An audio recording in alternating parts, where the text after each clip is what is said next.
is my great personal honor to present the 44th President of these United States, Barack Obama.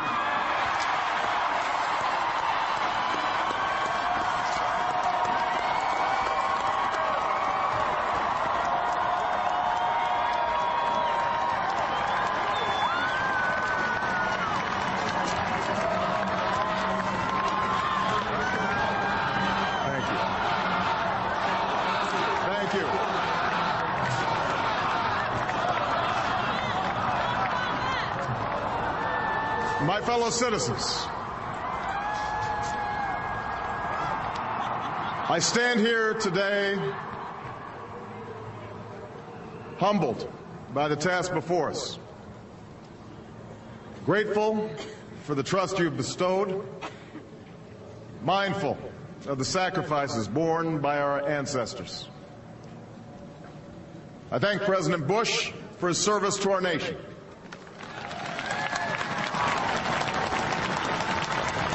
As well as the generosity and cooperation he has shown throughout this transition. 44 Americans have now taken the presidential oath. The words have been spoken during rising tides of prosperity and the still waters of peace. Yet, every so often, the oath is taken amidst gathering clouds and raging storms. At these moments, America has carried on not simply because of the skill or vision of those in high office, but because we, the people, have remained faithful to the ideals of our forebears and true to our founding documents. So it has been, so it must be with this generation of Americans. That we are in the midst of crisis is now well understood. Our nation is at war against a far-reaching network of violence and hatred. Our economy is badly weakened, a consequence of greed and irresponsibility on the part of some, but also our collective failure to make hard choices and prepare the nation for a new age. Homes have been lost, jobs shed, businesses shuttered. Our health care is too costly, our schools fail too many, and each day brings further evidence that the ways we use energy strengthen our adversaries and threaten our planet. These are the indicators of crisis, subject to data and statistics. Less measurable, but no less profound, is a sapping of confidence across our land. A nagging fear that America's decline is inevitable, that the next generation must lower its sights. Today, I say to you that the challenges we face are real. They are serious and they are many. They will not be met easily or in a short span of time. But know this, America, they will be met.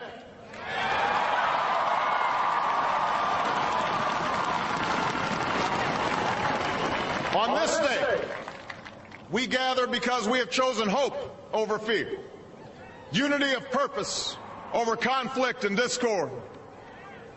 On this day, we come to proclaim an end to the petty grievances and false promises, the recriminations and worn-out dogmas that for far too long have strangled our politics. We remain a young nation, but in the words of Scripture, the time has come to set aside childish things. The time has come to reaffirm our enduring spirit, to choose our better history, to carry forward that precious gift, that noble idea passed on from generation to generation, the God-given promise that all are equal, all are free, and all deserve a chance to pursue their full measure of happiness.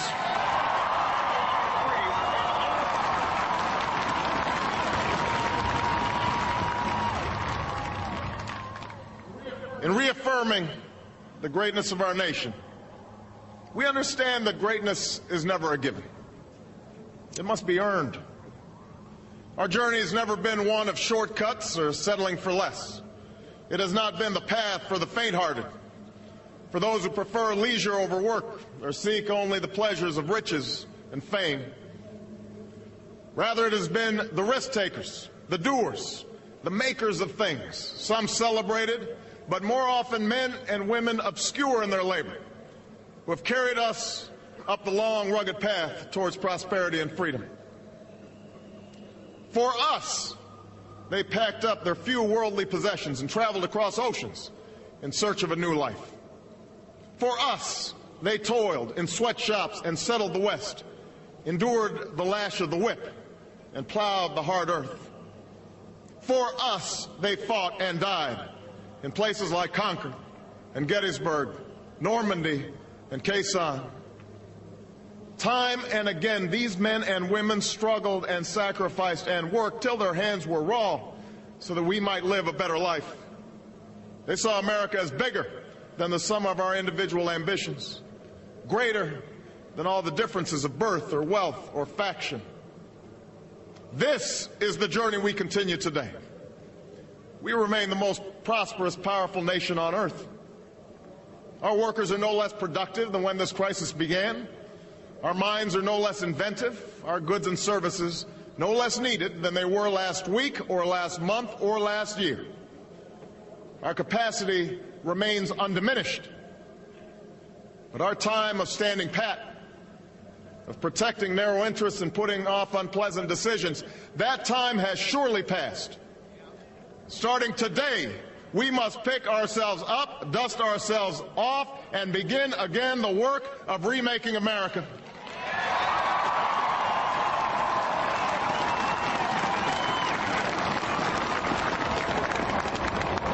For everywhere we look, there is work to be done. The state of our economy calls for action, bold and swift, and we will act, not only to create new jobs, but to lay a new foundation for growth. We will build the roads and bridges, the electric grids and digital lines that feed our commerce and bind us together. We will restore science to its rightful place and wield technology's wonders to raise healthcare's quality and lower its cost. We will harness the sun and the winds and the soil to fuel our cars and run our factories, and we will transform our schools and colleges and universities to meet the demands of a new age. All this we can do. All this we will do. Now, there are some who question the scale of our ambitions, who suggest that our system cannot tolerate too many big plans. Their memories are short, for they have forgotten what this country has already done, what free men and women can achieve when imagination is joined to common purpose and necessity to courage. What the cynics fail to understand is that the ground has shifted beneath them, that the stale political arguments that have consumed us for so long no longer apply. The question we ask today is not whether our government is too big or too small, but whether it works, whether it helps families find jobs at a decent wage, care they can afford, a retirement that is dignified. Where the answer is yes, we intend to move forward. Where the answer is no, programs will end. And those of us who manage the public's dollars will be held to account to spend wisely, reform bad habits, and do our business in the light of day, because only then can we restore the vital trust between a people and their government.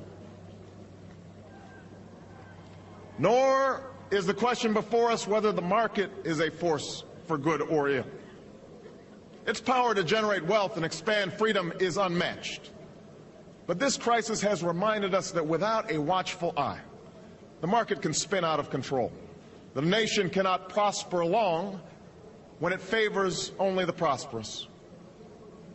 The success of our economy has always depended not just on the size of our gross domestic product, but on the reach of our prosperity, on the ability to extend opportunity to every willing heart, not out of charity, but because it is the surest route to our common good.